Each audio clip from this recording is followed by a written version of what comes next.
All right, hello everyone, and welcome back to another episode of Star Wars Mark of Balance. My name is Mark, and today we're going to be talking about the season 2 finale of The Bad Batch. And this finale caps off a great season of the show, and it gives you everything you could want in a finale.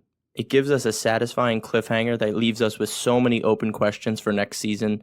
The music, the editing, and the cinematography are kicked up to 11, and of course, we get an emotional and significant character death. And if you told me at the end of season 1 that Tech's death would make me emotional, I would have called you crazy. But throughout this season, he's always been the strongest of the Bad Batch characters besides Crosshair. Throughout this season, all of the Bad Batch focused episodes, he was usually the focal point character other than Omega. In the premiere, he gets injured, but he still goes out and tries to save everyone. Even though I didn't enjoy the racing episode, it was really his moment to shine. We, of course, had that emotional scene with him and Omega where he says, "Just because I don't say it doesn't mean I don't feel it," which really resonated with me and really gives us that insight into his internal conflict and kind of confirms that he is on the spectrum. And it's so great to see this type of character be front and center throughout this season and get this heroic sacrifice. He even gets a love interest with Fee where you see this start to blossom between them, this connection. And all of these moments were really building to Tech making that turn and maybe having a breakthrough where he is finally able to express himself emotionally to his friends and to his teammates and to others in general. And that's what makes this death so tragic, but also so perfect, because you can see that potential. You can see that he's about to turn that corner, but unfortunately it's cut short. It really reminded me of Robb Stark from Game of Thrones. We're building this character up and up and up, and you see they're about to come into their own, and then unfortunately they lose everything. It's a very effective way to kill off a character because it leaves the audience so empty inside, because you know you want to see next season, oh, what could have Tech done in the future if he was able to express himself? What kind of character growth could he be? What kind of personality would he have? And you just don't get to see it. But fortunately, his death scene was so masterfully crafted. I want to get into all the aspects of it because it had me on the edge of my seat and my heart was racing just because of how everything came together, from the editing to the cinematography to the music. It was Lucasfilm Animation at the top of their game. It really starts with the sound design. When the fighters are called in, everything goes mute. The music kind of cuts out, and all the sound becomes muffled as they fly in. Their engines are really the only thing you hear in the blaster fire. And the voices of the characters yelling and screaming to each other are very isolated. Couple that with all the editing and cuts between characters that never felt sporadic, but really kept the momentum of the scene going and going and going. You check in on Hunter firing on both sides against the stormtroopers and then against the starfighters. And then we cut to Wrecker trying to hold up the entire train car by himself. Then we cut to Omega screaming for Tech to pull himself up. Cut to Tech where he's like, please just cut the line. You guys need to go. In the back, you see Echo frantically trying to get this train car to start. And during all these cuts and edits, the music is right in step with them, making this great harmony of tension and dread of what's about to happen. And then they give you a little glimpse of hope. Hunter takes out a starfighter, and then the starfighter crashes into the other ones, and you're like, okay, wait, maybe the Bad Batch will get out of this one again, because that's what we're trained to believe. They always get out of these situations without more than a scratch. But then the smoke clears, and you see a whole other squadron is on the way, and you know there's no escape. This is where all you hear is the starfighter engines, then the music cuts, and we get a cut to black, and we get this deep breath from Tech, and he delivers a great line and says, "When have we ever followed orders?" And he hits this perfect shot through all of the debris, and then the music explodes back in. Kevin Kiner just giving me his best. I get chills, and as Tech's falling, I get a lump in my throat. I'm like, what is happening? And then it gets even worse, because the scene keeps going. You're still stuck in that train car with everyone. The engine zips off. You can't even process what just happened. All the characters are frantically talking about trying to stop it. The music is still building in the background, and then they crash into the terminal. And they do this great thing where they put you in the shoes of the Bad Batch. We get this first-person perspective of Omega, because they want you to feel that there's no time to process what just happened. Did Tech really just die? It's all just a blur. And then again, that sound editing comes in where all the sound is muffled. And they're carrying Omega out while blaster fire rains down. And it really reminded me of a Call of Duty campaign. I think you guys know exactly what I'm talking about if you've ever played a COD campaign.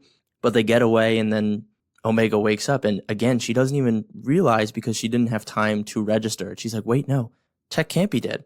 wait, that did happen. And I think it was such a smart idea for us to be in step with Omega here.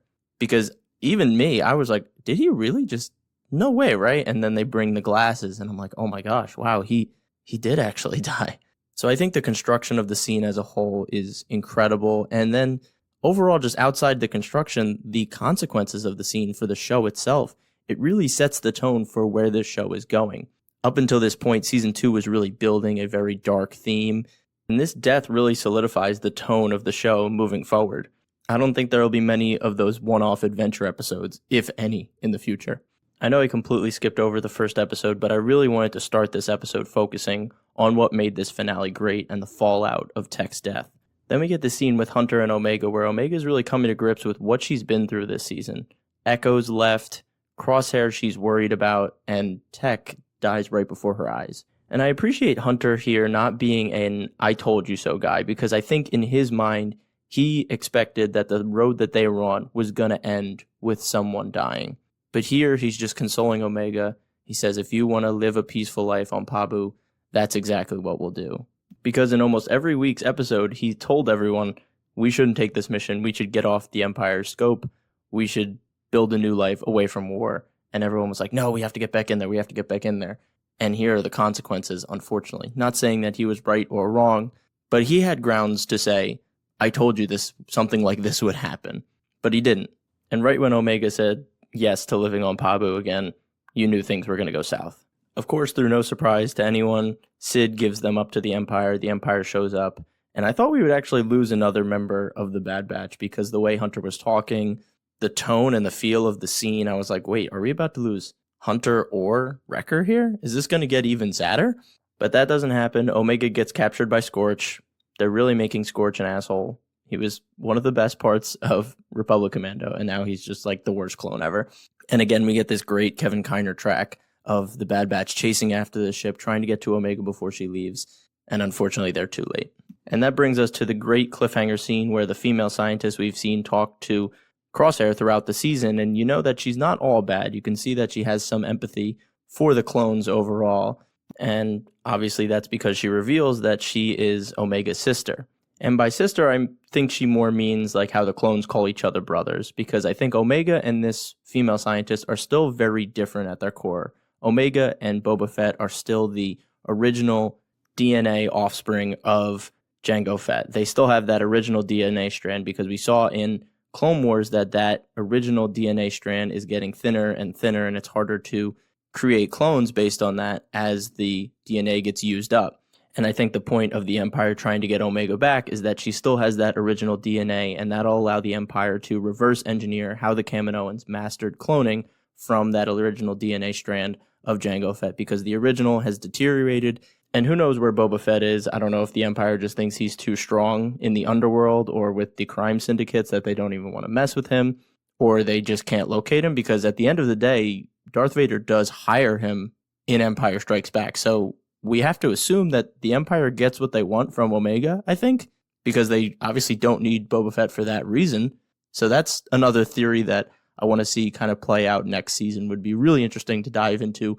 Why isn't Boba Fett on the radar here? But anyway, back to the female scientist. Obviously, she's a lot older than Omega, so we know that she's probably aging rapidly like the other clones, and Omega's aging like a normal human. But I've seen some theories out there that she was the original Omega, and she was created early on in the beginning of the war, and that's why she's been able to age a bit more than Omega. But to me, I still think that the Clone Wars wasn't a very long war. I think it was 5 to 6 years. Maybe I'm just absolutely destroying my Star Wars credibility here, but I don't think it's been long enough for her to be that old. So I think overall, she's just referring to the fact that her and Omega come from the same DNA. They're sisters, just like clones are brothers to each other. But it is interesting to think that maybe there's more female scientists. Why were these female scientists created in the first place? It's a cool way to end the season and set up for season 3. And I'm kind of mad I didn't see it coming. I knew she was going to have some sort of flip because she was so understanding to Crosshair, but I feel like she's been hiding her accent because that New Zealand accent is so obvious. And I feel like in previous episodes when she talked, she hid it a bit, which is her either rejecting that part of herself to assimilate to the Empire, or the Empire is simply like, do not talk like that. We don't want you to act or sound like a clone. You're our property now. Who knows? But obviously she'll be a very big character next season with her and Omega talking, and the Bad Batch will be coming after her in Mount Tantus, this facility. What's going to happen to Crosshair? Is Echo going to bring Rex and a bunch of other retired clones in to go and liberate these clones in this facility and get Omega out? That would make the most sense, because all the clones that they're saving are on the way to this facility. So might as well just nip it at the source and destroy the facility. So that'll be really cool to see. I haven't read the books again, so I don't know what happens to Mount Tantus in the books, what's explored in the books around Mount Tantus. So if it gets destroyed in the books, or if it's still very much operating in the height of the Empire in the books, maybe that theory's completely out the window. But I think it'd be cool to see Hunter and Echo and Rex and all of these old clones, Gregor, Wolf, all take on this facility, because that was probably the coolest part of that. I think it was 3 episodes ago, when the clones were infiltrating the Imperial ship and saving other clones. It was like a dream come true for me, because I was thinking, wow, I always was curious what would happen if the clones rebelled against other clones that followed Order 66, and we're like seeing it in animation. So that was really cool to see. So I now do want to jump back to episode 1, because I was really interested in episode 2 and how the show wrapped up Tech's death, Omega, and the implications for the future. But now I want to talk about episode 1, which was the infiltration, which I think was a typical Bad Batch mission episode with some caveats. I think the Saw Gerrera aspect was really cool. It's always great to see that perspective of different ways of fighting the Empire, and Saw thinking his way is always the right way, and him sometimes being short-sighted and saying, oh, this will work in the moment, doesn't matter what happens later, we just have to do what we can now. And the Bad Batch on the other side are like, well, if we do this, then we lose information. And if we lose that information, maybe this cloning program will make the Empire even stronger. So you have to think about the long term. And Saw's like, but if we take out Tarkin, the Empire will lose a high-ranking official. And he's not wrong either. Maybe that would affect them a lot. But also the Bad Batch come back and say, well, he'll just get replaced by another Imperial and the machine will keep going. Nobody knows the outcome of these decisions. And I'll reference my favorite show right now, Attack on Titan. It's one of the core themes of the first season is you need to make a decision from your gut. You don't know what will happen next. Nobody knows what will happen next. Even if you're the smartest general or commander, or you're the lowest soldier, you need to make a decision that you think is right. The first episode also had the meeting between all of the high-ranking Imperials talking about all the different projects in progress. We have Operation Stardust with the Death Star and Director Krennic. He was cool to see. We get Hemlock talking about the science division and how they want to use decommissioned clones as test subjects for obviously some force-sensitive cloning, because we know that this is going to probably connect to Dr. Pershing's research with Grogu and other Jedi that were captured. They want to ultimately be able to clone Palpatine so that he has this contingency plan that if he does die, he can be reborn again in a clone that is also force sensitive. So all of this is really connected, which I think is cool, and it's impressive that they are able to do this. And even though I don't like that aspect of the Rise of Skywalker, they're doing a good job of making it believable, because I think it is plausible that the Empire would obviously want a contingency plan for their leader, but also that they would be interested in these darker avenues of scientific research, cloning force-sensitive people. Like, all of this isn't very far-fetched, which I very much appreciate. And seeing Krennic makes me really want to see Thrawn in the Bad Batch, but I think Thrawn doesn't join the Empire till they're more established, if I'm remembering correctly from the books. So we might not see Thrawn depending how long this series goes. I don't know if this is going to be a 5 or 6 season. I think it's really going to be 4 seasons like Rebels. I think that would be a sweet spot for them, but I would love to see Thrawn, because Thrawn and Krennic really butt heads on budget allocation. Like, why are you building a Death Star, this one central location, instead of upgrading our TIE fighters to have shields? Like, military tactics versus show of power with the Death Star. So I think that would be really cool, and I think Thrawn could be a much bigger badass in Bad Batch when compared to what he was able to do in Rebels. But those were the main things I got out of the first episode. I also really enjoyed the hallway clearing scene where the camera kind of weaves in between Hunter and Tech as they take out stormtroopers in that hallway. That was really cool and very unique, and that's why I kind of started this episode talking about the cinematography and the animation techniques that they use in this finale, because that was something new, and then also the first person perspective in the last episode. So again, really enjoy when they do new things, and you could tell that it was a finale because they were trying the techniques for the first time. But yeah, those are my overall thoughts. I think season 2 of The Bad Batch has been great and has been incredible in some locations, and as I've always said, I think this show had potential from season 1, and I just wanted them to build on that, and they finally did here. There was definitely some hiccups in between where I was just like, okay, these episodes aren't doing much for me. Let's get back to Crosshair. Let's get back to the Empire. Those are much more interesting than the pod racing episode. But I think the end of this season really marks a transition for the show in tone and in story structure. I think it's very much going to be much more focused next season. I don't know if they'll do 16 episodes. If they do, I'd be very impressed. But it seems like the story will call for probably 12. Who knows what Disney will say? Disney will be like, no, we need more episodes, more subscriptions. But I think 12 would be a sweet spot for next season because we can still explore the Coruscant aspect of the show that's been introduced with Senator Chuchi and her standing up for clones' rights and where that eventually leads. We have Omega and this cloning storyline with Hemlock. Who knows who Hemlock is? He keeps rubbing his hand. So very curious what that gloved hand represents. Maybe it was a scientific experiment gone wrong. Who knows? And Crosshair, we don't know what will happen to Crosshair at the end. And there's a lot of exciting stuff. I'm really looking forward to season 3. I did not expect to be this excited by the end of the season. By the way, season 2 started.